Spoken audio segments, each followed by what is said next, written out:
kita hidup dalam dunia yang penuh dengan cabaran kan?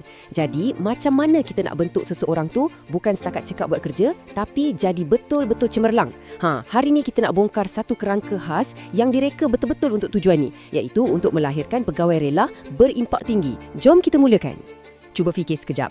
Kita semua pernah jumpa pegawai yang bagus kan? Tapi, apa yang membezakan pegawai yang bagus dengan pegawai yang luar biasa?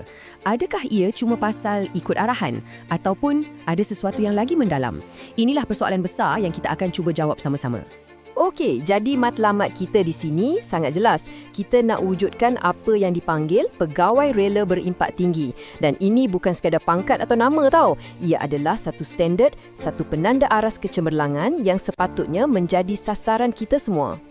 Jadi, apa sebenarnya pegawai berimpak tinggi ni? Cuba bayangkan sekejap, seorang individu yang bukan saja hebat dalam tugasan dia, tapi dia juga tenang bila hadapi tekanan. Dan yang paling best, dia boleh naikkan semangat satu pasukan hanya dengan cara dia bercakap. Inilah dia, gabungan mantap antara kejayaan, pengurusan tekanan dan komunikasi yang positif. Persoalannya sekarang, kebolehan macam ni, adakah ia datang secara semula jadi atau ia sesuatu yang boleh kita belajar? Jawapannya ada pada satu laluan transformasi yang dah terbukti berkesan yang kita kenali sebagai modul pembangunan diri.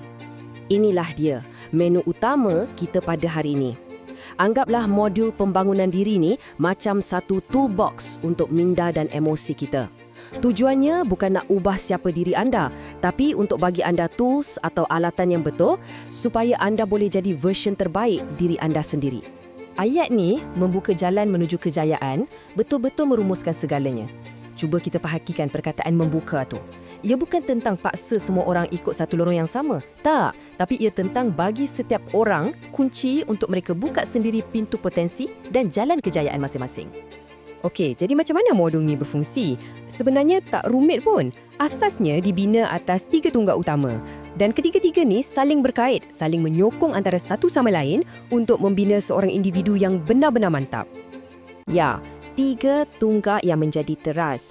Setiap satu ni ada peranan yang sangat penting dan sekarang kita akan tengok satu persatu. Tunggak yang pertama adalah tentang kejayaan.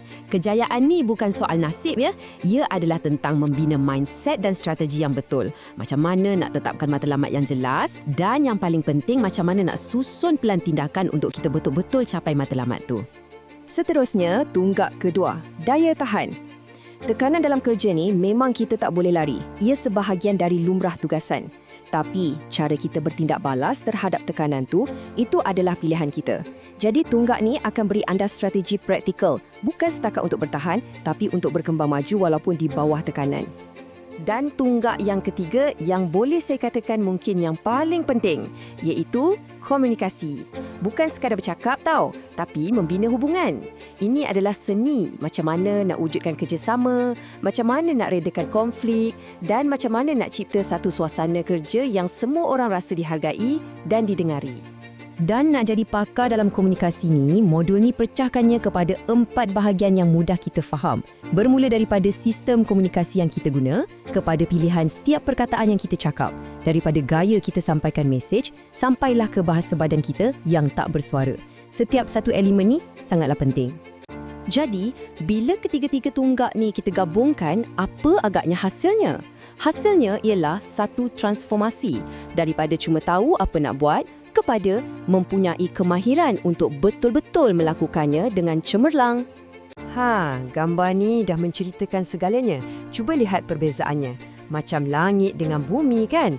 Daripada seorang yang reaktif, yang mudah panik dan tertekan kepada seorang yang proaktif, berwawasan dan sentiasa tenang mengawal keadaan.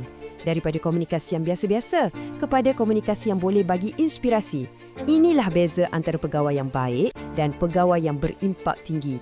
Secara ringkasnya, inilah bekalan yang anda akan bawa balik. Bukan setakat sijil, tapi kemahiran hidup yang sebenar. Keupayaan untuk kejar dan capai matlamat. Ketenangan untuk urus apa jua tekanan, kuasa untuk berkomunikasi secara positif dan yang paling penting, satu pertumbuhan peribadi yang menyeluruh.